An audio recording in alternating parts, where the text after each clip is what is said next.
അമ്മ അമ്മ ഞാനൊന്ന് വീട്ടിൽ പോയിട്ട് വന്നോട്ടെ. വീട്ടിൽ പോകാനാ? കല്യാണം കഴിഞ്ഞിട്ട് ഇപ്പൊ എത്ര ദിവസം ആയത്? ഒരാഴ്ച കഴിഞ്ഞില്ലല്ലോ. ഇപ്പൊ വീട്ടിൽ പോകണം പോലും. അമ്മ ഞാൻ ഇതുവരെ അവരെ പിരിഞ്ഞു തന്നിട്ടില്ല അമ്മ. എനിക്ക് വല്ലാണ്ട് അവരെ കാണാൻ ഓർമ്മയാണെന്ന്, അതുകൊണ്ട് അമ്മേനോട് ചോദിച്ചത്. ഇങ്ങനെയാണ് എന്റെ വീട്ടിൽ നിന്നെല്ലാം പറഞ്ഞ് മനസ്സിലാക്കി തന്നെ എനിക്ക്. കല്യാണം കഴിഞ്ഞാൽ പിന്നെ അത് ഏതാണോ ആ വീട്ടിലാണ് എല്ലാ പെമ്പിളറും നിൽക്കണ്ടേ. അതാണ് ഒരു അന്തസ്സും മര്യാദയല്ല. ഇതൊന്നും അറിയില്ല എനിക്ക്. വന്നിട്ട് ഒരാഴ്ചയായി. അപ്പൊ അമ്മേനെ കാണുമ്പോഴും നമ്മളെല്ലാം ഇങ്ങനെ തന്നെയാണ് വന്നത്. ഞാൻ എൻ്റെ വീട്ടിലെല്ലാം ഉണ്ടല്ലോ, കൊല്ലത്തിലോ അല്ലെങ്കിൽ ഒരു 6 മാസം കഴിയുമ്പോൾ ഒന്ന് പോയാൽ പോയി, ഇല്ലെങ്കിൽ ഒരു കൊല്ലെല്ലാം ആകുമ്പോൾ പോവാം.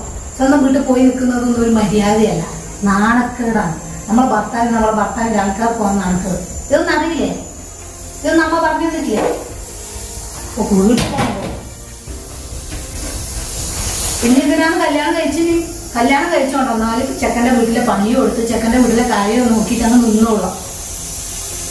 മനുഷ്യന്മാര് രാവിലെ മുതൽ അടുക്കളയ്ക്ക് ചെയ്തതാണ്. ഒന്ന് പുറത്തിറങ്ങാൻ നേരം കിട്ടിയില്ല. അതിലൊക്കെ പൊക്കോളൂ, വീട്ടിൽ പോകാനാണ്. മനുഷ്യന്മാർക്ക് ഒരാൾ വന്നു കിട്ടിയ കുറച്ച് നടു നിൽക്കാന്ന് വിചാരിച്ചേ. പേടി അതിനുള്ള നേരം കിട്ടുന്നു. ഓക്കെ, എപ്പം നോക്കിയോളാം. വീട്ടിൽ വിളിക്കണം, എല്ലാവരോടും മുണ്ടണം, നമുക്കൊന്ന് പണിയിപ്പിക്കണം. ഇപ്പൊ ഒന്നും പോവാന്നുള്ള പൂതി മോളങ്ങ് വിട്ടേ. എന്തെങ്കിലും വിശേഷമാകുമ്പോൾ പോവാ, ഭർത്താവിൻ്റെ കൂടെ പുറത്തേക്ക് പോയി കറങ്ങി നടക്കുക. ഇതൊന്നും എൻ്റെ കൂടെ മനസ്സിൽ വിചാരിക്കണ്ട. ഇതൊന്നും അമ്മ പോകില്ല. എനിക്ക് ഇതൊന്നും ഇഷ്ടമുള്ള കാര്യമില്ല. ഇവിടെ എന്നെ സഹായിച്ചോളാം, അടുക്കളയിലെ പണിയെടുത്തോളാം, എന്തെങ്കിലും കാര്യങ്ങളുണ്ടെങ്കിൽ ചെയ്യാണ്ട് ചെയ്തോളാം, അത്രയല്ല.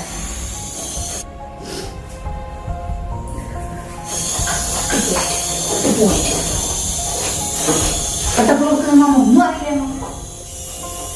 നീ പോയിട്ട് അലക്കാനുള്ളതെല്ലാം പോയി അലക്കിയിട്ടോട്ടെ. അല്ല ഞാനത് അതിലേക്ക് ബക്കറ്റിൽ കുതിർത്ത് വെച്ചിട്ടുണ്ട്. അവിടെ പോയിട്ട് അലക്കിയിടും.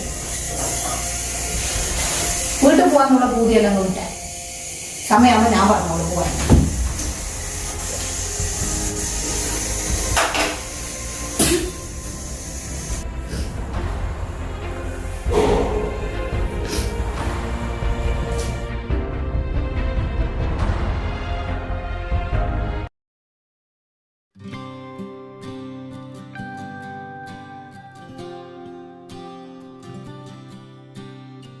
അമ്മ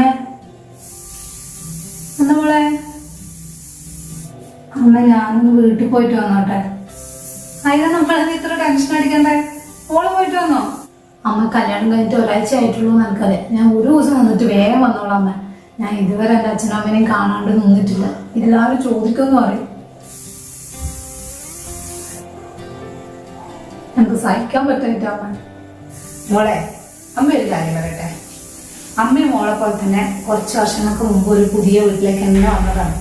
അമ്മക്കും മനസ്സിലാവും എന്തെല്ലാം സങ്കടങ്ങൾ ഉണ്ടാവും, എന്തെല്ലാം പേടി ഉണ്ടാവും, നമ്മുടെ അച്ഛനമ്മേനെ എത്ര മിസ് ചെയ്യുന്നുള്ള കാര്യമെല്ലാം അമ്മക്കും അറിയാം. ഇതെല്ലാം പറഞ്ഞ് മനസ്സിലാക്കി കൊടുത്തിട്ട് തന്നെയാണ് അമ്മ അമ്മന്റെ മോനെ വളർത്തിയത്. അപ്പോ മോക്ക് സ്വന്തം വീട്ടിലേക്ക് പോകാൻ വേണ്ടിയിട്ട് ശരിക്ക് പറഞ്ഞാൽ ആരെയും സമ്മതത്തിന്റെ ആവശ്യമൊന്നുമില്ല. മോൾ പോകുമ്പോ ഒന്ന് പറഞ്ഞിട്ട് പോവാ. മോളിത്ത ദിവസം നിന്നിട്ട് വരുവാണേനോ, അല്ലെങ്കിൽ മോൾ ഇത്ര ദിവസം നിൽക്കുന്നത് പറയുന്നത് മോളെ ആയാലും ഭരിക്കാൻ വേണ്ടിയിട്ടല്ല കേട്ടാ. എത്ര ദിവസം കഴിഞ്ഞാൽ മോള് വരും അറിയാൻ വേണ്ടിയിട്ടാണ്. മോൾ ഈ വീട്ടിൽ മോളെ പോലെ തന്നെയാണ് കഴിയാൻ പോകുന്നത്. മോക്ക് അതിന്റെ സ്വാതന്ത്ര്യം എന്തായാലും ഉണ്ട്. നമ്മൾ എവിടെയെങ്കിലും പോകുമ്പോ പറഞ്ഞിട്ടല്ലേ പോവാ. അതൊരു നല്ല സ്വഭാവമല്ലേ. എവിടെയാ പോയെന്ന് ചോദിച്ചാൽ നമുക്കറിയണം, അത്ര മാത്രമേ ഉള്ളൂ. അതിപ്പോ നമ്മളാണെങ്കിലും എവിടെയും പോകുമ്പോ മോളോട് പറഞ്ഞിട്ട് മാത്രമേ പോകുള്ളൂ കേട്ടാ. അല്ലാണ്ട് ഇത് എല്ലാവരും പറയുന്ന പോലെ വീട്ടിൽ പോകാൻ വേണ്ടി ചോദിക്കുമ്പോ ഇങ്ങനെ ടെൻഷൻ അടിച്ചു ഉരുകേണ്ട ആവശ്യമൊന്നുമില്ല. ഇത് മോളെ ഭർത്താവിനും നല്ല രീതിയിൽ മനസ്സിലാവുകയും ചെയ്യും. കാരണം അമ്മ അത് പഠിപ്പിച്ചിട്ടാണ് അവന്റെ മോനെ വളർത്തിയത്. ഇതൊന്നും മോളെ അത് പേടിക്കണ്ട കേട്ടാ. മോക്ക് മോളെ വീട്ടിലേക്ക് പോകണമെങ്കിൽ എപ്പോൾ പോകണമെങ്കിലും മോളെ ഇഷ്ടത്തിന് പോയിട്ട് വരാം. എത്ര ദിവസം നിൽക്കണമെങ്കിൽ മോക്ക് നിൽക്കാം. അങ്ങനെയൊന്നുമില്ല. അതും മോളെ വീടാണ്, ഇതും മോളെ വീടാണ്. സാധാരണ പറയും ഈ പെൺപിള്ളേർക്ക് കല്യാണം കഴിഞ്ഞാൽ പിന്നെ സ്വന്തമായിട്ട് വീടില്ലാന്ന്. സ്വന്തം വീട്ടിലോ അവർ വിരുന്നുകാരായിരിക്കും, ഭർത്താവിന്റെ വീട്ടിലോ അവര് വേറെ എന്താ പറയാ, ചിലപ്പോൾ അത് വേലക്കാരെ പോലെയാണ്. എല്ലാവരും ഇങ്ങനെ ആവണമെന്നില്ല. പക്ഷെ അവിടെയും വീടില്ല ഇവിടെയും വീടില്ല. കാരണം ഇവിടെ എന്റെ വീടാണ്, എന്റെ ഭർത്താവിന്റെ വീടാണ്, അല്ലെങ്കിൽ എന്റെ മോന്റെ വീടാണ്, ഇങ്ങനെ പറയുന്ന ആൾക്കാരും ഉണ്ടാവില്ല. ചില അമ്മായിമ്മമാരൊക്കെ അങ്ങനെയാണ്, പണ്ടൊക്കെ അങ്ങനെ തന്നെ. പക്ഷെ ഇപ്പൊ അങ്ങനെയല്ല മോളെ, ഇത് നമ്മളെ വീടാണ്.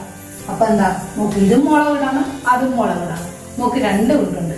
ഇന്നത്തെ ജനറേഷൻ ഉണ്ടല്ലോ, അങ്ങനെ വേണം ആവാൻ വേണ്ടിയിട്ട്. അങ്ങനെ ആവുമ്പോ നമ്മൾ സഹിച്ച കുറെ വേദനകളുണ്ടല്ലോ, അതൊരിക്കലും അടുത്ത തലമുറ അനുഭവിക്കൂല. ഇത് എല്ലാ പെണ്ണുങ്ങൾക്കും അറിയുന്ന കാര്യമാണ്. അതുകൊണ്ട് എല്ലാ പെണ്ണുങ്ങളും കുറച്ച് മാറി ചിന്തിക്കാനും തുടങ്ങി. അത്രയേ ഉള്ളൂ കേട്ടോ. അപ്പുറത്തെ വീട്ടിൽ ഇപ്പുറത്തെ വീട്ടിൽ ആരും എന്ത് പറയുന്നുള്ള ടെൻഷനൊന്നും മോളടിക്കണ്ട. ഈ പറയുന്നവർക്ക് പുറത്തുനിന്ന് പറയേ ഉള്ളൂ. നമുക്കെല്ലാം ഒരു വിഷമം വന്നാലുണ്ടല്ലോ നമ്മുടെ വീട്ടിലുള്ളവർ തന്നെ എനിക്ക് ഉണ്ടാവുക. അപ്പൊ പിന്നെ നമ്മളെ വീട്ടിലെ സന്തോഷത്തിന് മറ്റുള്ളവരുടെ അഭിപ്രായം തേടേണ്ട ആവശ്യമില്ലല്ലോ മോളെ. അമ്മ അങ്ങനെയാണ്. അതുകൊണ്ട് മോളെ അതൊന്നും ആലോചിച്ച് വിഷമിക്കണ്ട കേട്ടാ. ഇനി അച്ഛൻ ഉണ്ടാക്കണമെന്ന് പറഞ്ഞാൽ മതി. മോന് ഫ്രീ ഇല്ലെങ്കിൽ കേട്ടാ. നിങ്ങൾ പോയി അടിച്ചോളിച്ചിട്ടെല്ലാം പറ. ഞാൻ ബാഗെല്ലാം റെഡിയാക്കി വെക്കട്ടെ അമ്മ. അമ്മയോടെല്ലാം അന്വേഷണം പറയാട്ടാ. പറയാം അമ്മ. അമ്മ ഇതെല്ലാം ഒന്ന് തുടച്ചെടുക്കട്ടെ മോളെ. ശരി അമ്മ.